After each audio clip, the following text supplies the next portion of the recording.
ইরানের উপকূলে পা রাখলেই দোজক দেখবে যুক্তরাষ্ট্র। মধ্যপ্রাচ্যে উত্তেজনা কমার কোনো লক্ষণ নেই, বরং প্রতিদিনই যুক্ত হচ্ছে নতুন নতুন হুমকি আর পাল্টা হুঁশিয়ারি। এবার সরাসরি যুক্তরাষ্ট্রকে প্রকাশ্য চ্যালেঞ্জ ছুড়ে দিল ইরানের সেনাবাহিনী। তেহরানের স্পষ্ট বার্তা, ইরানের উপকূলে বিদেশি সেনা নামানোর চেষ্টা করা হলে সেই সৈকতই আগ্রাসীদের জন্য দোজকে পরিণত হবে। শুধু তাই নয়, যুক্তরাষ্ট্রকে উদ্দেশ্য করে দেওয়া হয়েছে এক খোলামেলা চ্যালেঞ্জ, সাহস থাকলে এসো। তাহলে কি নতুন কোনো সামরিক অভিযানের আশঙ্কা দেখছে ইরান, নাকি এটি সম্ভাব্য যুদ্ধের আগাম সতর্কবার্তা?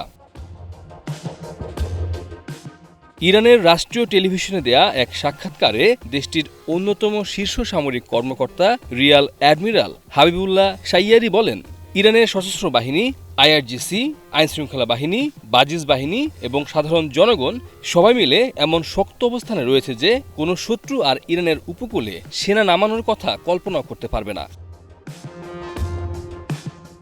তার ভাষায়, যদি কোনো দেশ এমন বোকামি করার চেষ্টা করে তাহলে তারা এমন এক দোজগে প্রবেশ করবে যেখান থেকে আর বের হওয়ার কোনো পথ থাকবে না। যত বড় শক্তি হোক, ইরানের উপকূলে সেনা নামানোর সাহস তারা দেখাতে পারবে না বলেও দৃঢ়ভাবে দাবি করেন এই জ্যেষ্ঠ সামরিক কর্মকর্তা। এরপরই আসে আরও বিধ্বংসী হুঁশিয়ারি। সাইয়ারি বলেন, ইরানের 1 ইঞ্চি মাটিও 9 কোটি মানুষের রেড লাইন। এই সীমা অতিক্রম করার অর্থ পুরো জাতির বিরুদ্ধে যুদ্ধ ঘোষণা করা। তার দাবি, মার্কিন প্রেসিডেন্ট ডোনাল্ড ট্রাম্প ইরানের নৌবাহিনী ধ্বংসের যে দাবি করেছিলেন তার মূল উদ্দেশ্য ছিল মাকরান উপকূল এবং হরমুজ প্রণালীতে সেনা মোতায়েনের পথ তৈরি করা।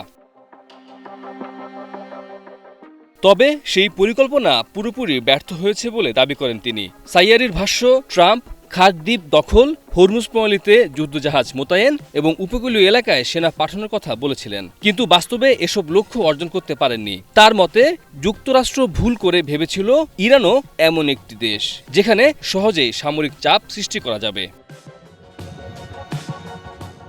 এরপর যুক্তরাষ্ট্রকে উদ্দেশ্য করে সরাসরি বার্তা দেন এই ইরানি সামরিক কর্মকর্তা। তিনি বলেন, মার্কিন প্রেসিডেন্টের সব বক্তব্যের উদ্দেশ্য ছিল এমন একটি ধারণা তৈরি করা যে ইরানের উপকূলে সামরিক উপস্থিতি গড়ে তুলতে কোনো বাধা নেই, কিন্তু ইরানের উত্তর একটাই, সাহস থাকলে এসো।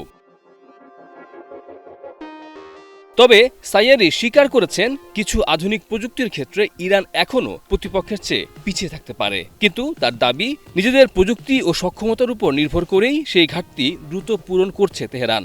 আর দেশপ্রেম, আত্মত্যাগ এবং মাতৃভূমির প্রতি ভালোবাসার দিক থেকে ইরানের সঙ্গে কারো তুলনা হয় না বলেও মন্তব্য করেন তিনি।